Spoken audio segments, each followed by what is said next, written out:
Good Friday morning. Thank you so much for joining me. Praise the Lord, praise the Lord, praise the Lord. I'm Coach Ingrid Hughes, the CEO and founder of Team Life Changers, where we change lives every single day, starting with our own. You all know I come to you every Friday that the Lord allows between 7 a.m. and 7:15 a.m. Eastern Time with a little series that I like to call What I Learned This Week. And what I learned this week is we have a tendency to remember what we should forget and vice versa. Do you agree? Well, let me say it again another way. We have a tendency to remember what we should forget and forget what we should remember. Good morning, Trey. Thanks for joining me, dear. Good to see you. For example, we tend to remember every mistake that we've made in the past, dwell on it, then allow it to become our excuse for why we can't progress.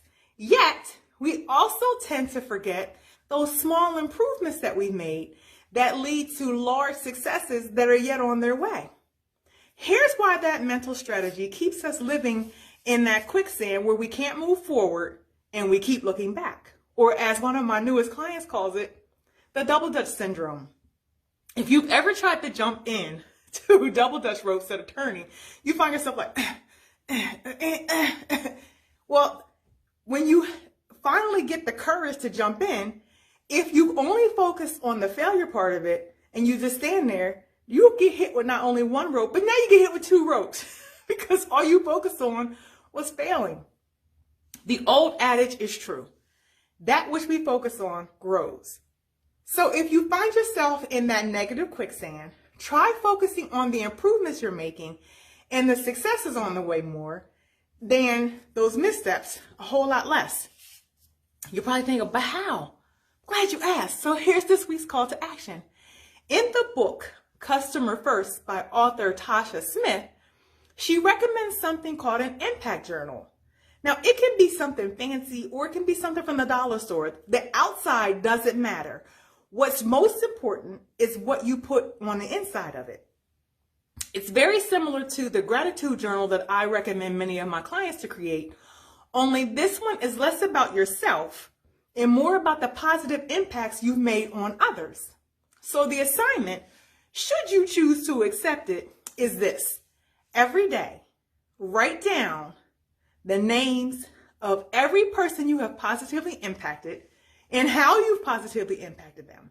So if you're a small business owner like me, write down the names of those people you've positively impacted through your business too, including your business partners. Now, don't make this super difficult. We just count every small impact. For example, did you help someone solve a problem? Write that down. Did you receive a referral? Write that down. Did you have an awesome testimonial from a new client, an old client, or whatever client? Write that down. The purpose of it is this, so that we never lose sight of the true mission that God has put on us of helping others, which will help keep you motivated.